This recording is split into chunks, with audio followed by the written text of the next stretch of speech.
Monday Night Raw, we're in the UK, there's a lot to talk about. First of all, it starts off with Paul Heyman talking trash about Triple H. Triple H surprising everyone that he is in fact here, and he gave his answer tonight where, yes, it's on. Steel cage match, Extreme Rules, Brock Lesnar versus Triple H. It's definitely going to happen. He pedigrees Paul Heyman. First match of the night, Antonio Cesaro versus R-Truth. R-Truth apparently is back to rapping. Okay, sure, why not? And Cesaro with the yodeling, like, stop. And now Cesaro is on a losing streak. That's just what I fucking thought. I knew as soon as he lost that belt, I knew as soon as they started having him yodeling that this would happen to his career, and it fucking sucks. I don't like it. Shield arrives in style with their own private helicopter, and then they take a limo to the arena. I'm like, wow, who's providing all of this for these guys? We get Chris Jericho versus Dolph Ziggler, which was pretty cool, and I like the added stipulation that if Jericho won this match, he would get added into the triple threat, thus making it a fatal four-way for the world title at Extreme Rules. A part of me was rooting for Jericho to win this. I wanted to see him in the title picture, but because of Fandango, which I originally thought he wasn't even there. I thought they just played his music for the distraction. Dolph got the win. And this crowd, like, during that match, doing the wave and doing the chants. I will give them props. England was trying to rival New Jersey. Not quite as crazy or loud, but again, they did try. I give them credit for that. The match we've all been waiting for. Six-man tag, The Undertaker, Kane, and Daniel Bryan versus The Shield. How awesome was it? The Undertaker hasn't wrestled on Raw in 3 years. Granted, we didn't get to see him do his like awesome signature moves, chokeslam, tombstone, and whatnot. But again, it was awesome seeing him there. He looked fired up and into the match. I was shocked that Shield got the win. It seems like they're unbeatable. Then we find out that The Rock apparently needs surgery.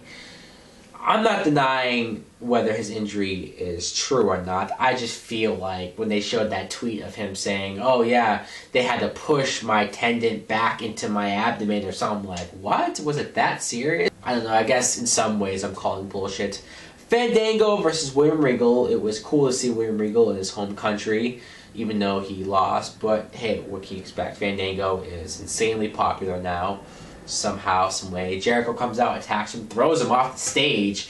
Then he does that little dance with that hot blonde out there. Hey, he has a history with Dancing with the Stars. Why not?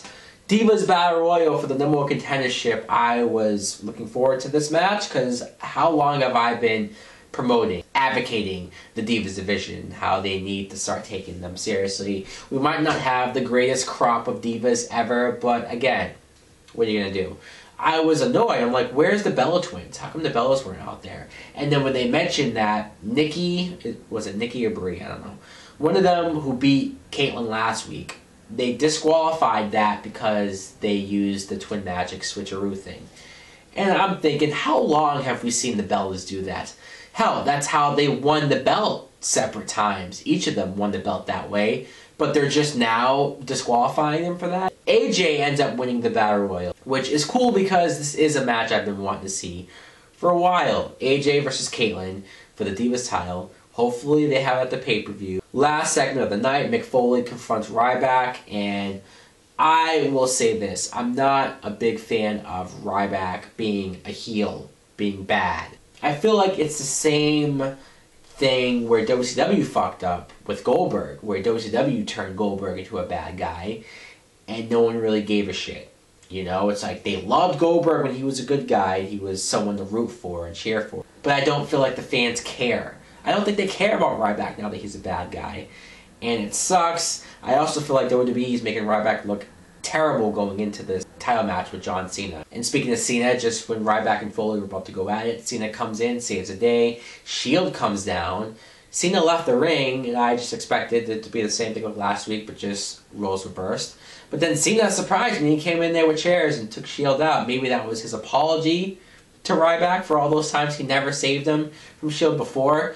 But then he gives Ryback the AA, and I'm like, again, Ryback looking insanely weak. Raw was a good show. I did like it. It was cool that they were in England, and I liked that the crowd was into the show as much as they were. But I just don't 100% know how I feel about everything going into Extreme Rules.